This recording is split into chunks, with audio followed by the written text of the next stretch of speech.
Well, Friday night, five Night. o'clock. We're a little early today. Thank you for meeting a little early. So for those of you that watch live, they're going to be getting these, because I know people on Facebook they get the little update. Oh, Ted and John are live. So Yeah.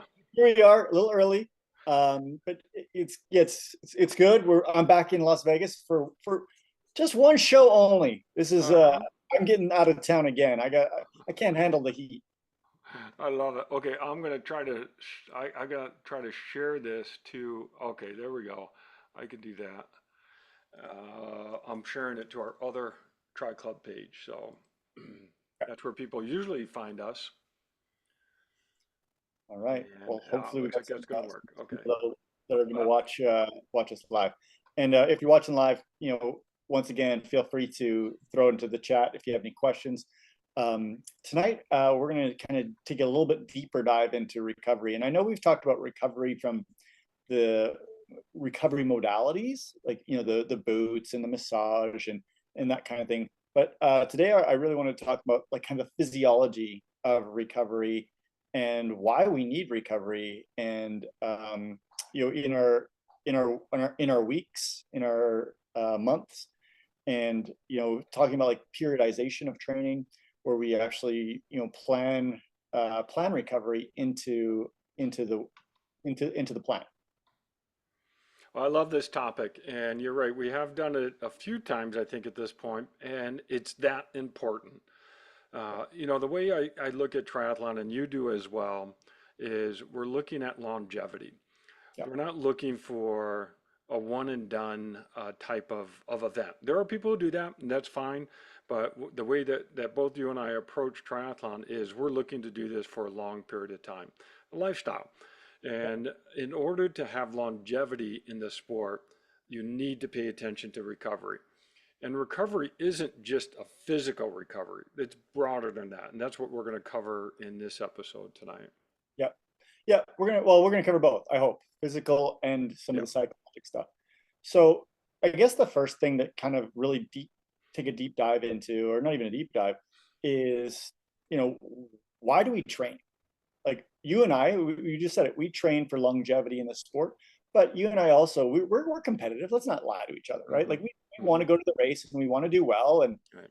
um, we're not just doing this like every single day because you know I don't know, just for like, I don't know, maybe we do, for just like funsies of every day just go and train. We want to perform as well. Like Yeah. it's multifaceted, right? No, I love it. And I think you're right. I think you do need to have your goals in place in terms of why you do the sport, what you're looking for. And those goals don't have to be static. They can be, they can change over time. I mean, it's just, sometimes you just do this for fun and sometimes we, put their nose to the grindstone and we say we want to do really well at this race, whatever that ends up being. But, when you first said, why do we train? The first thing that jumped into my mind is the Hans Selye stress adaptation model. And we train because we want to provide a stress to the body and we want to get the body to adapt to that stress. And then it can do whatever that stress, wherever that stress originated, it can do that better. So if you want to be a better runner, you apply some stress, your body adapts, and you become a better runner. But the trick with that Hans Selye stress adaptation model is there's always a recovery portion in that model to allow the adaptation to happen. So, anyways, I know we're getting more into this, but first thing that popped in my head when you said, why do we train? The Hans Selye stress adaptation model is what came to mind. And you have to have both pieces of it, right? You have to have the stress, and then you have to have the adaptation. Right. It was interesting. I was thinking about some analogies to this. So, do you know the research, or some of the research around learning and sleep? Yep. Right. Just a bit. Yeah. So this is really cool stuff. Both of us are teachers, and it's something that I harp on with my students is you have to sleep to learn. Hmm. And that, when we sleep, our memories are encoded, and it allows us to actually have basically long-term storage of memory. And it's like, I think it's very similar to, to this model where we actually are going to do something, but then we have to do something else to benefit from it. Hmm. Right? So we can think of even sleep. So can you actually, you can imagine, and I absolutely can imagine, like going a couple of days without sleeping, Yeah. right? And continuing to train. Hmm. What would happen? What happens to you if you just continue to train without sleeping? Well, the Hans Selye stress adaptation model, if you don't have enough recovery, you end up with an injury. And that injury could be lots of different things. It can be a physical injury, it could be a mental injury, it could be something. But the recovery process is so important to that adaptation. But think about that. Like, what if you still didn't train at night, right? So you did your normal training. So you'd say you Hmm. trained 2 hours on Monday, didn't sleep. 2 hours on Tuesday, didn't sleep. 2 hours on Wednesday, didn't sleep. But you only trained 2 hours, and you're like, let's say you're just sitting around the rest of the time. Hmm. Still aren't going to get the full recovery, Hmm. right? Even though you stressed yourself, you gave yourself time, and we've talked a lot about sleep before as well. But it just goes to show that we actually need concentrated recovery to allow us to adapt. And we're going to get this, but sleep supercharges that. Hmm. And why I want to kind of start with that piece is just a basic understanding of everything kind of needs to go right to have the optimal recovery. And it's super interesting. Offline, we were talking about FTP and VO2 max and lactate and all these other numbers and things that people want to know. Oh, I want to know this and I want to know that. And I got to make sure on my zone 2 ride that I'm at 190 watts. And I better not go over it for too long. I don't want to be under it for too long. But then they don't sleep, Hmm. right? And sleep was 10 times more important than getting their wattage right, right? Or they don't recover, and they don't do things to allow themselves to recover, or they don't eat properly to allow for recovery. And I think that this piece oftentimes gets underutilized, and I will even say it as a coach, oftentimes underprescribed, right? Like when I prescribe a rest day, you'd be shocked at how many people do stuff on the rest day. Oh, yeah. Hmm. Right? Whether it's going for a hike, or oh, I just went kayaking on my rest day, or whatever, or I just did weight training on my rest day. Hmm. Right? It's then the rest is not truly happening. So that being said, I think it's important really to think about like the systems of the body. And when we talk about systems of the body, it's easiest to think about like, like organ systems. You have your skin, you have your muscles, you have your bones, you have your hormonal system. You basically all these systems of the body. Well, they all become stressed and they all adapt. So if we think about it, I'll just give you a fun one. So what stresses your liver, John? Alcohol. Right.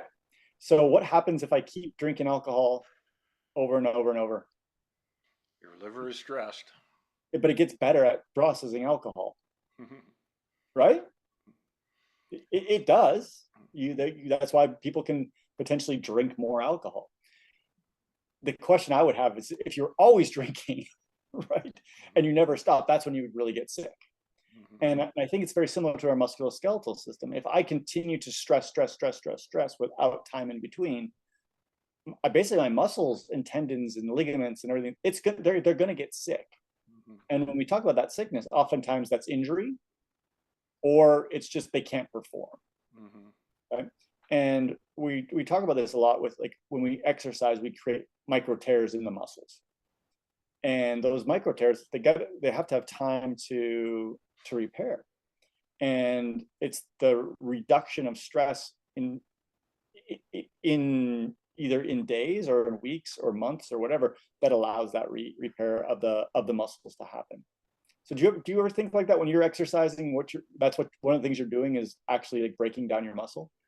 Well, I'll tell you that we've done a lot of research in the area of running injury mechanisms. Yeah. And this area of research is actually really confusing to dive into, mostly because of the way that we define injury. Yeah. The problem is a lot of people treat injury as a binary decision. Either you're injured or you're not injured. And Mm. that's not the case. Injury is a continuum, and this is what you're talking about. You have micro tears, that's an injury. A stress fracture, that's a broken bone. You have, injuries that happen, and we may not actually detect them And so trying to understand running injury mechanisms is difficult because it's hard to come up with a common operationally defined what is an injury. And so and this is why when you look at different papers, you get very different results in terms of the frequency of injuries. It's usually because the definition of the injuries that's being used. But I'll go back to the point of recovery. I looked at a paper as we were coming in for this topic by Neubauer and colleagues, and he actually looked at muscle damage following an Ironman event. And what was really interesting is the muscle damage peaked right after the race, or depending on which marker they were looking at, a day after the race. And then it started to come down. And around 5 days, it started to approach what the baseline levels of muscle damage would look like, that is before the race.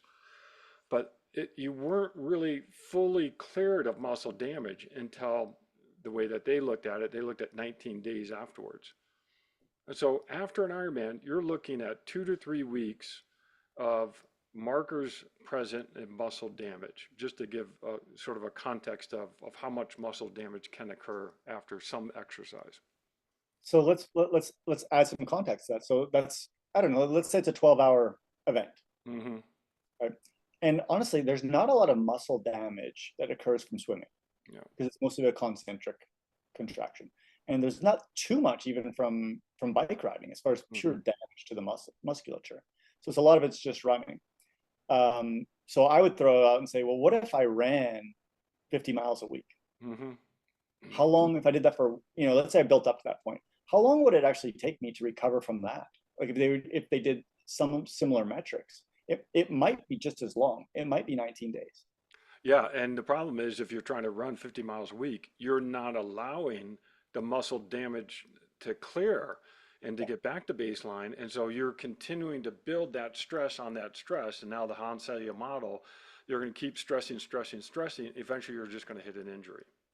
Yeah, yeah, and it's so fun to talk about because it's one of those things that you can sense like as an athlete, right? Mm-hmm. So I'm in a recovery week right now. I had a really big, I was in California, I had a big block of training. It was great. And I'm like, okay, I need to recover. And I've been just running easy a couple times this week. Mm-hmm. I was on the treadmill and like 10 minutes in, I'm like, oh, my quad is just not quite right. Mm-hmm. So you know what I did? I walked on the treadmill I slowed it down. I walked for a couple minutes. I'm like, let's see how that feels. And I brought the speed back up. It still bothered me. And it's not an injury. It's just, it was not quite right. So you know what I did? I stopped. I'm like, okay, good. Like I'm not recovered enough. It's hard to do. And it's hard to do, right? Because I got these, competing variables. Mm-hmm. I have a race in 3 weeks. So I want to be able to run well, but I also want to be able to run well. Yep. Right. Mm-hmm. And I want to, continue to adapt. And I need to recognize that if I still am feeling that feeling of not being recovered, then I haven't recovered enough to do what I need to do. And running, oftentimes we feel that in soreness. And I would say it was more of a soreness than it was a pain, right? So we feel it in soreness. In cycling, I always feel it with a decrease in power. Mm-hmm. Where, if let's say, I don't know, I want to do a climb and I want to do 240 watts, let's say, and that 240 feels like 300, I know that I'm not recovered, right?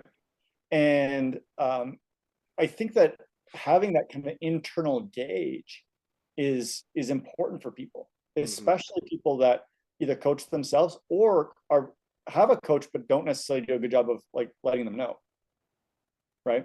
It's like, well, I just got to keep hitting the numbers. And a good coach athlete relationship, or even self relationship with yourself, is recognizing when you number one, you need recovery, and number two, when you're recovering, what it should ultimately feel like.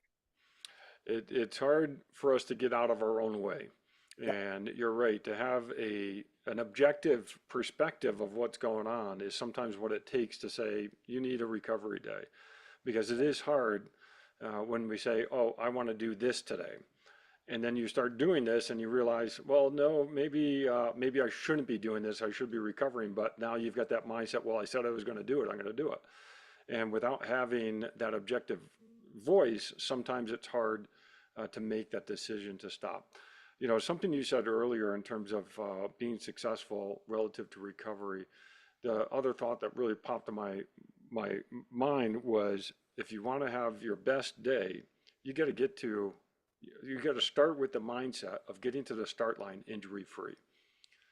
And this all comes into play with trying to get at that start line injury free. And sometimes you have to make sacrifices and do less training than you actually think you need. No, it's so true. And, you know, the other thing that I think is in on this is no one day is going to Mhm. make, Right. but it could break you. Yeah, that's true. Right? Same with 1 week. Like Mhm. no 1 week is going to make you like, oh Mhm. man, I just had this great week of training. And now I'm going to go crush my Ironman. No, it's not. It was not that 1 week, Right. but 1 week too much Mhm. could actually make you not start the Yeah. race or make the race an absolute struggle. Mhm. And it is so hard for people to take that step back.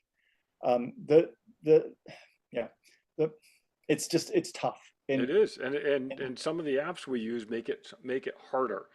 You know, oh, I didn't post on Strava, or I only did, a mile versus or whatever, only did whatever, in our mind, sometimes that matters, or training peak, score goes down. But yeah, this is something you and I have talked about a lot, is that maturity as an athlete.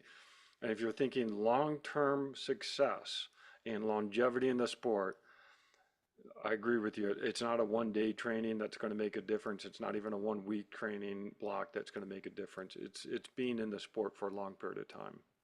yeah, I actually, in this context, I hate training peaks and ATL and CTL Mm-hmm. because everyone, I just, well, we've talked about this before, but that nomenclature that they Yeah. use of CTL is fitness. Mm-hmm. CTL is not fitness. No, CTL is stress. it's just a math How much formula, right? chronic stress have you put on the body? Right.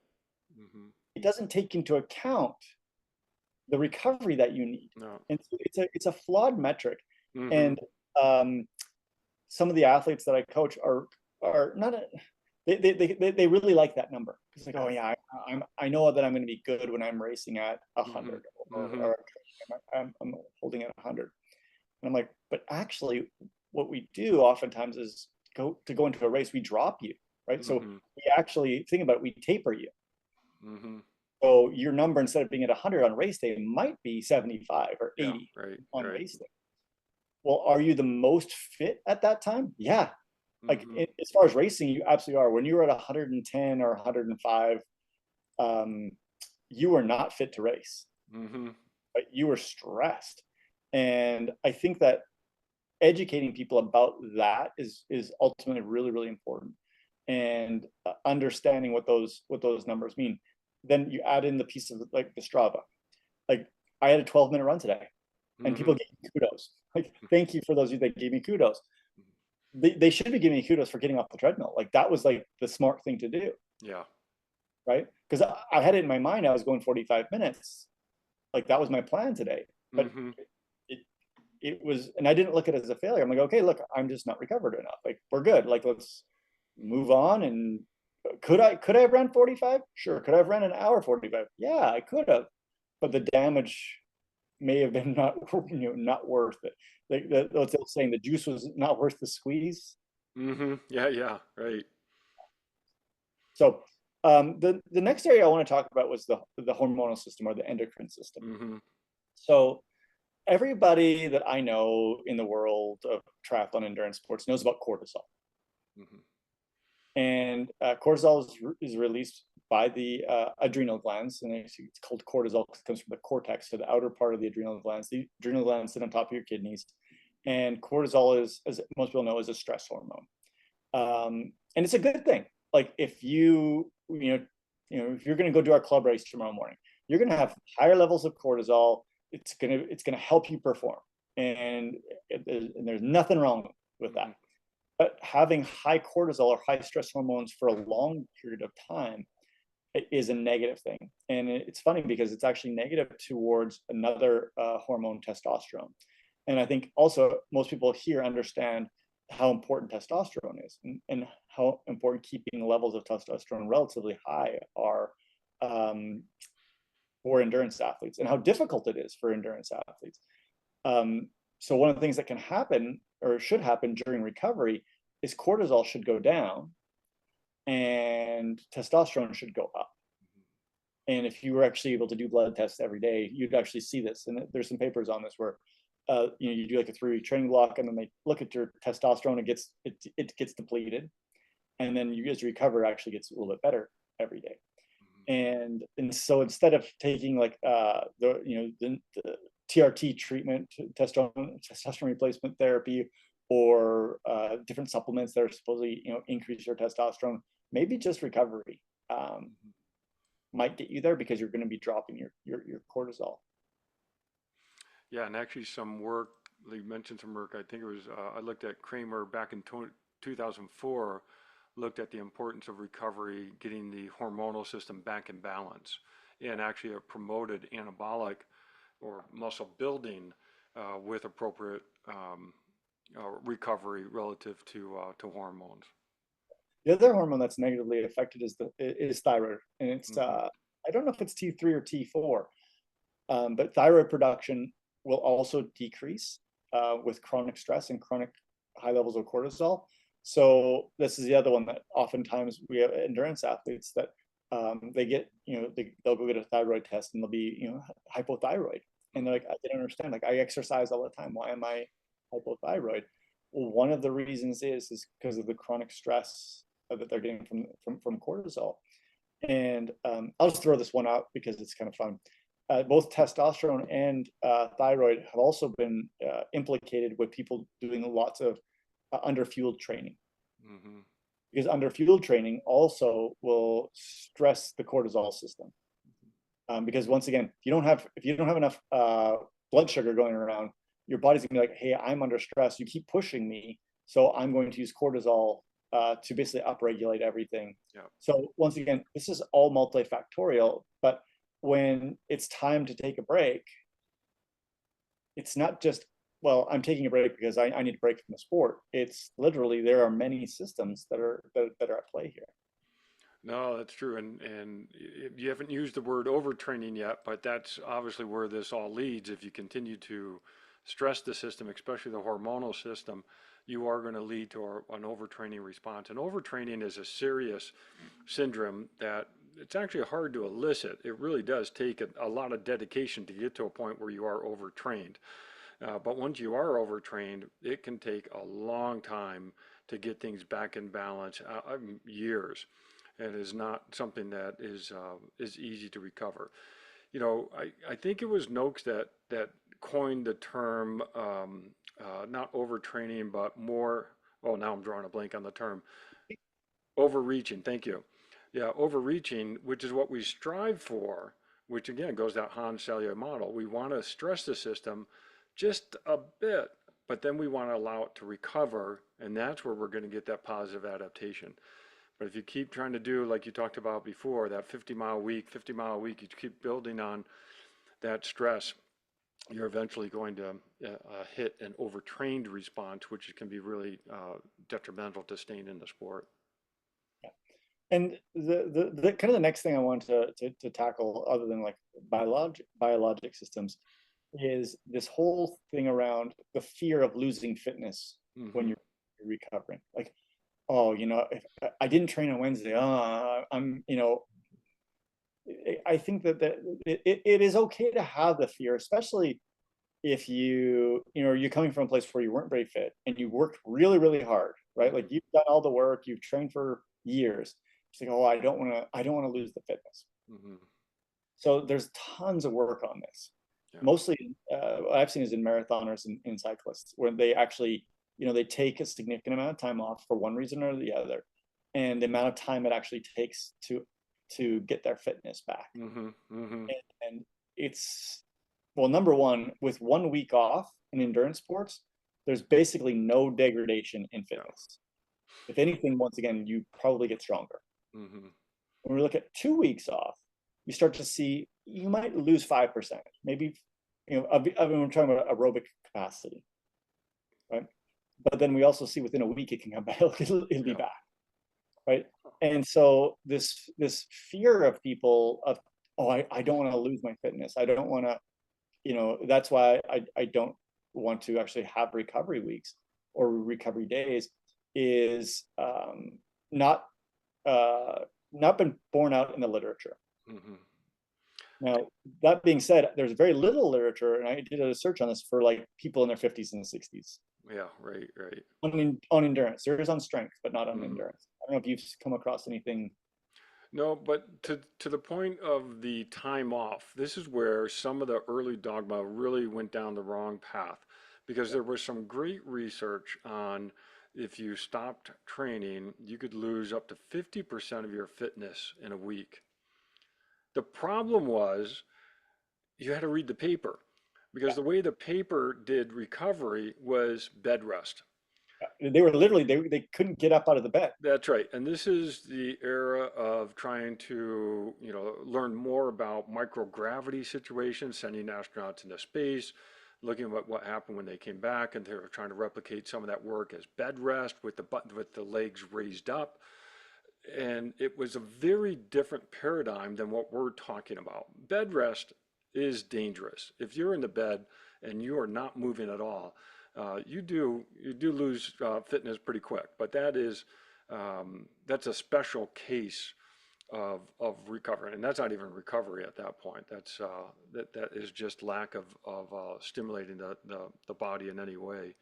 But the type of recovery that you're talking about, or even taking a week off, but you still are moving and have your regular activities of daily life, that's a totally different situation.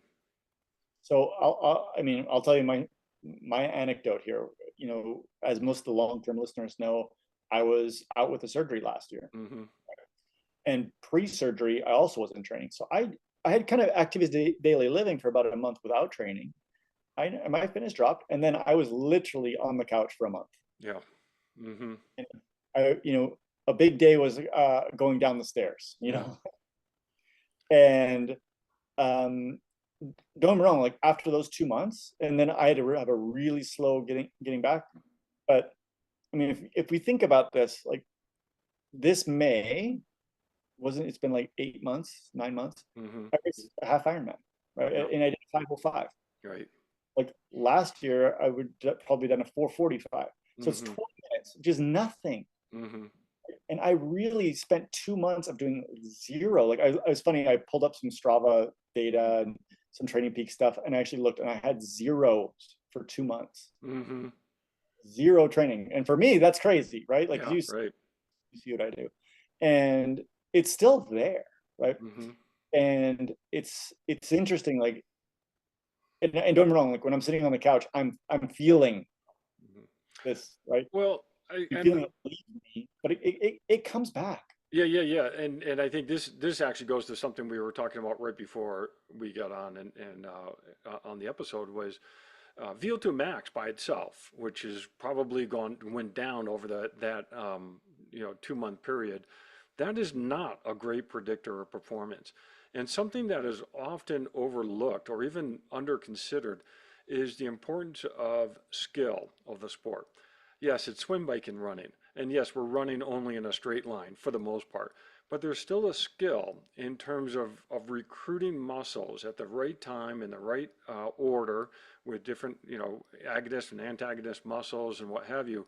Having the right coordination to run, bike, and swim, there's a part of that that's really important and often overlooked. And so you obviously had a lot of training going into that 2 months of rest, and you have that skill of swimming, biking, and running. That skill wasn't lost. Maybe the physiology was lost a bit, but that you can get back. Well, it's funny. I actually didn't run for about 5 months, Yeah. and my running is still not good. Mm-hmm. But it's funny because my fitness, my cardiovascular fitness, like my metrics are pretty similar. Like the Garmin watch tells you right? I'm like, my VO2 on my watch right now says 60, Mm-hmm. right? And it was about last year, about this time, it was 61. Mm-hmm. Mm-hmm.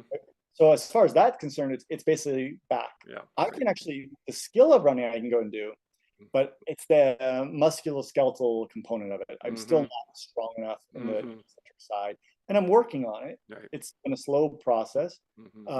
It's coming, but but still, if you think about like just fitness Yeah. itself, it comes back. Mm-hmm. Mm-hmm. And I'm kind of fortunate, and you're probably in the same situation where we've been kind of like lifelong doing this Mm-hmm. kind of stuff. I think that that does help too. If you were relatively new to this and you didn't come from a background where you had good cardiovascular endurance to begin with, Mm-hmm. it might not come back as quickly, but it still will come back. Well, and it comes back when you treat recovery as critically important as the training stimulus. And I know, as you got back, I mean, this is always your foresight in terms of thinking about training is making sure that you're getting the right amount of recovery. And that recovery is so critical, even when you're coming back from something like that, making sure that you're treating that in a way that recovery is a step to getting better. So the next system I wanted to kind of go into is the immune system. And it's really an interesting one as well because we do know that exercise in general can strengthen our immune system, Hmm. right? There's tons of, once again, tons of evidence and research on this. But there's also evidence that if you don't recover, Hmm. your immune system eventually goes down. Yep. And that's the other one. If you are overtraining, well, I don't use the term overtraining. If you're not recovering properly Hmm. and allow the immune system to recover, you're more susceptible to getting a cold. Hmm. So I can't tell you how many times I've heard stories of this. People like they do an Ironman, and on their build, like at their biggest weeks, they get sick. Yeah. Right? And you look at their training data, and it's like, well, you've been going for like 6 weeks without Hmm. a significant recovery, and every Sunday it's a longer and longer bike ride. Every Saturday it's a longer and longer, and your body's immune system will eventually be like, you know what? I'm not. I don't have the energy available to be as robust as I can be, Hmm. and you pick up a bug really easy. And so that's something that's also I think is often overlooked. It's like, oh, it's so unlucky that Hmm. you got sick. Well, was it luck or was it once again lack of recovery and lack of understanding Hmm. that the immune system is super important? And I know during COVID we all really were thinking about our immune systems Yeah. and things like that. But I think that this is a real thing. And John, correct me if I'm wrong. Like you've come across this as well with people. Yeah, and actually, that paper I looked at before we started, that was one of the things they were talking about was following an Ironman that you had so much muscle damage that would contribute to immune response, and that immune response then stresses that system, which makes you ultimately more susceptible to other viruses or bugs that way. And so, and like you said, we talk about that all the time is getting sick after an Ironman. That's part of it. The other part is what happens during an Ironman and how much we're being exposed to in terms of viruses that way, or transmissible diseases. There's some habits that we probably have that we want to be careful of, to minimize the risk of even stressing the immune system more than even just the exercise. Oh, it's once again it's once this things we just don't think about as athletes, Hmm. like all these Yeah. potential pitfalls to not recovering properly. Okay, next one, the heart, the cardiovascular system. And I know you've Hmm. done a lot of work in this area, John. So what does under recovery do to the cardiovascular system or to the heart? Well, the problem is it goes back to Hans Selye model is that you continue to stress the system can't recover, and then it is going to be continually stress. And so you're always going to be at a heightened stress, and that puts a load on your heart and cardiovascular system in general. So you can have elevated heart rate throughout the day. You can have a stress in a way that is ultimately going to do damage to your heart. And this is what, let's see, we see Dave Scott, not to use just an anecdote, but Dave Scott is going through open heart surgery because of damage to his heart, most likely caused by so much endurance training that he ended up putting too much load on the heart. Yeah, it's really an interesting one because we train. One of the reasons we train is for cardiovascular health, Yeah. right? And but when we really look at the research on this, in particular, when the heart is stressed for long periods of time, especially when we're doing like harder interval sessions, the stress on the heart, once again, we don't think about it because it doesn't get sore. Hmm. It's like, oh, my legs are sore, but there is an actual stress there. So let me give you an example of something that I utilize for myself. Is if I'm out riding and I want to do whatever ride it is, and I do pay attention to my heart rate. If my heart rate doesn't go up like it should when I try and go a little harder and the heart rate doesn't respond, I know that I'm getting close to that point where I need recovery. Hmm. And I think this is a misnomer because I got to be honest with you, when I started doing triathlon, one of the things I loved was, oh man, my heart rate's lower. At this power, my heart rate is lower. And that's a good thing. That's a good natural adaptation. We increase stroke volume. Hmm. But once you're already fit, that's a really good indicator that you're under recovering. Is your heart doesn't respond properly. And there's many reasons for this. There's hormonal, but there's also electrical. So Hmm. the central nervous system is involved. And some of the reading that I've been doing recently on this, because I've had people ask me about this, is about arrhythmias. And arrhythmia is associated with basically cardiovascular training. And I know this is an area that a lot of people are really interested in. It is, and there is also a lot of evidence out there that chronic endurance training and especially high level endurance training, where we're taxing the up to like LT2 and above Hmm. LT2, has been associated with arrhythmias. And so that's it's on my mind because as we're getting into our 50s and 60s, more and more people that we know are having arrhythmias. Hmm. And I think that the Dave Scott situation, it was an arrhythmia that Yeah, started that's right. started his. And more and more of these like older endurance athletes we're seeing this with. So it's something that I want to kind of think about. Is like, during my recovery, I'm actually potentially preventing Yeah. something like an arrhythmia from happening down the road.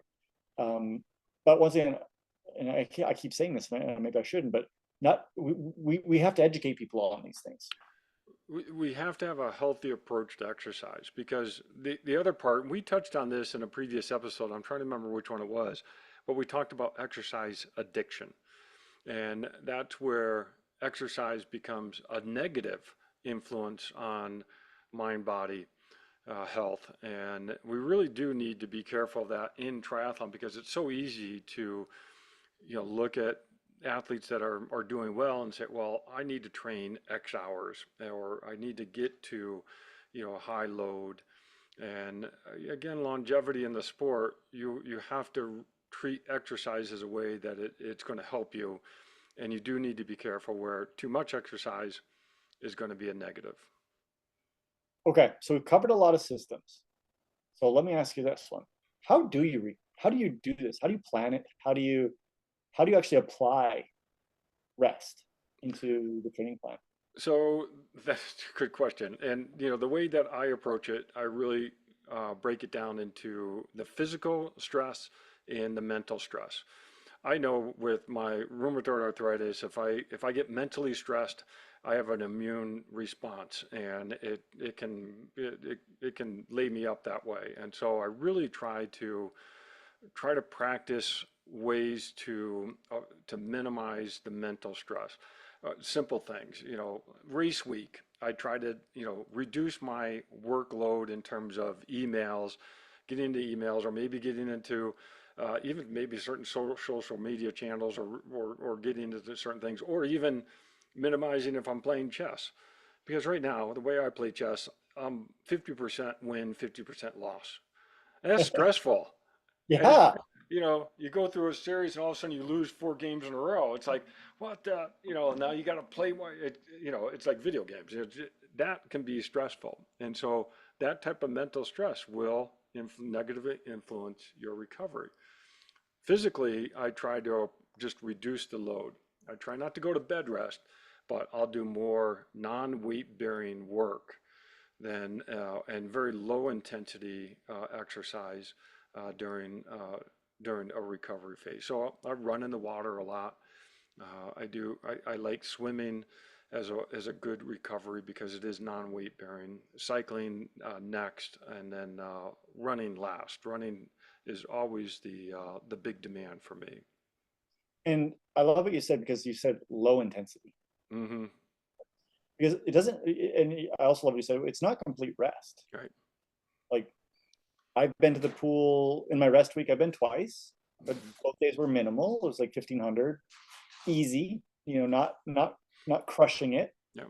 Um, I did an easy like 4 mile spin on the bike just because I wanted to get out and just, you know, it was a nice day and Yep. get out. And then once again, a couple of easy runs, and one was super short. Yep. And but compared to like the week before when I did 20 hours, it was it's a big drop, right? Yep. And so like it does need to be planned, and it needs to, and you kind of got to stick to your guns too, right? It's like, you know, someone invited me to a ride on Wednesday morning, and I knew it was going to be intense. I'm like, Hmm. no, I'm good. Like, because I know I can't not go hard Right. if I'm Right. it's going to Right. go hard. And to have that maturity to once again to say no, Yeah. this is my rest week, but hey, I'll be there next week when it's time to build again. Yeah. Um, so as far as I'm concerned, I think like you kind of get into these patterns of like, you know, every 3 or 4 weeks, you Hmm. probably need a week to pull back. Yeah. Um, and so that's kind of how I coach people is every 3 or 4 weeks. And you could, the fun thing is you could do these around races, right? So Hmm. you could look at, if you do a 10-day taper and you do it appropriately, basically you're resting, you know, Yeah. you're recovering. And then usually after a big race, you're going to recover again. So you may get a couple Hmm. of weeks of relative recovery, Yeah. one hit in the middle, which is Yeah. fine. Yeah. All of these systems you're allowing them to recover. So one of the things I kind of like is having races on the schedule that kind of force the recovery process. Hmm. I think it's a little bit more dangerous in the off season, right? Where it's like you don't have any races, and it's just Right. I can just go and go and go and go. Hmm. But I do like the 3 or 4 week model, and I think a lot of it's dependent on the person and their schedule and their load. If it's Yeah. a huge load, they a 3 week might be all they can do, right? If Hmm. it's relatively lower load, maybe 4 weeks. The other thing that is taking like an actual day off per week. Hmm. And you know, I don't know if you still do it, but you used to take up Mondays off and use Hmm. your Capriati's day, right? You used to get your Capriati's on Mondays. Yeah, yeah, yeah. No, totally. I still do Capriati's. I do Capriati's a little bit less now because I actually found another way to get my Philly cheesesteak. But Okay, good. sorry, Capriati's. But I still go to Capriati's, but not as frequently. But I do have I still have my routine of that Philly cheesesteak. So And is it a Monday? You still do Mondays day off? yeah, yeah, yeah. Well, you know, it's funny. I have moved away from a full day off from exercise, and I went to a really light day of exercise. And that's fine. Yeah, and then I will go 2 to 3 weeks, and then I'll take a day off, and 100%. So, but the key is, and this is just me, is I've worked up to this, and my easy days are really easy. My hard days are probably still pretty easy.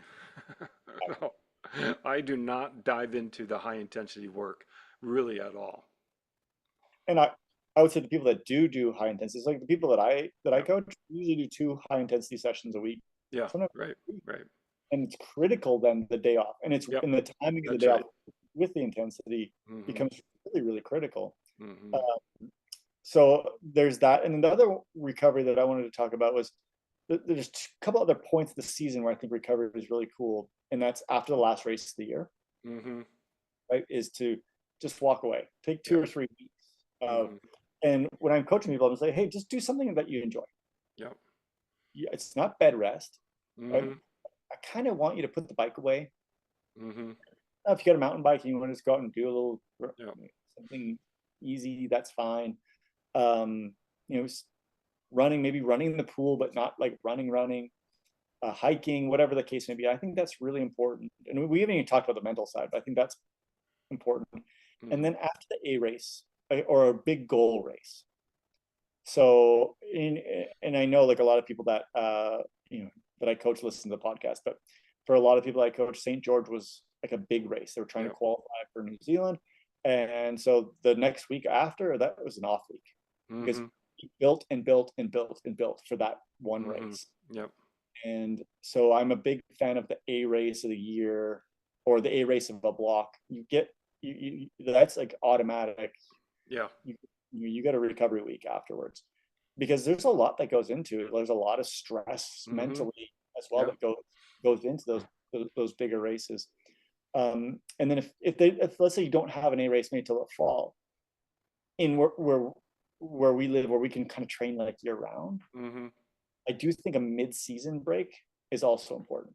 So Mm-hmm. kind of middle of summer, you know, the thing is a lot of people take a vacation and that's great. So you're going to go, let's say, I don't know, you're going to go to California for the week or whatever.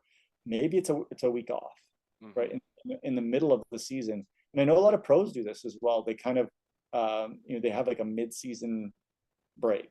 Yep. And once again, I think that these things can sometimes be viewed as, oh, that's, you know, I'm losing fitness, but you're not.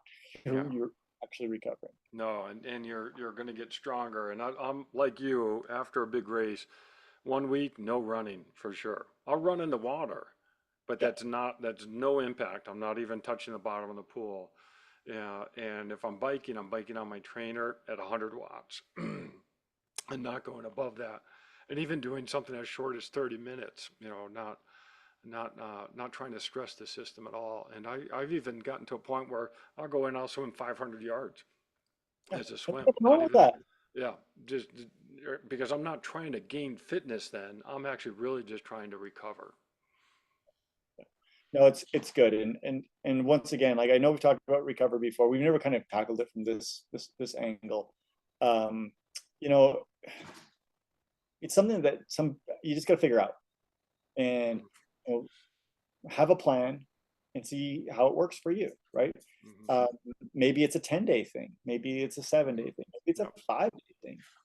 Um, but I think that it is an important thing. And the other, you know, kind of time that I like a nice recovery is when you're like maybe, and this is going to sound weird, 5 weeks out of from a race, so Hmm. a recovery week. That's really a good recovery, Yep. and then have a last block of training. So you basically are setting yourself up for the biggest block. Yep. It's another good time to really think about I call it a strong recovery, where like you really limit. Mm. Hmm. And we do know that most of the injuries in triathlon, running related injuries especially, come about 5 or 6 weeks out from here. Yep. From so that's a time to kind of step back and be like, okay, let's recover, and then we'll build again. Well, and this goes all the way back to where you started, and you talked about you got to know why you do this. Yeah, And, bottom line, we should be enjoying this. We should be enjoying the training. We should be enjoying the racing. We should be enjoying the recovery. But we need to enjoy the sport, and then we can be in the sport for a long period of time, and we make those gains over that period of time. So, but you're really enjoying the sport is really critical. exactly. All right, John. Well, hey, that was a good podcast tonight. I think that I've kind of went all the directions I want to go. Do you have anything else? No, that's good. I think that's it, and time to go enjoy the weekend. We've got a Tri Club event this weekend. Yeah, Speaking of so enjoying, that'll be fun. should be a hot day. It, Good thing we're it going early. it'll be nice. It'll be nice. Awesome. All right. Well, hey, I'll see you out there tomorrow. All right. Thanks everyone. Bye, everybody.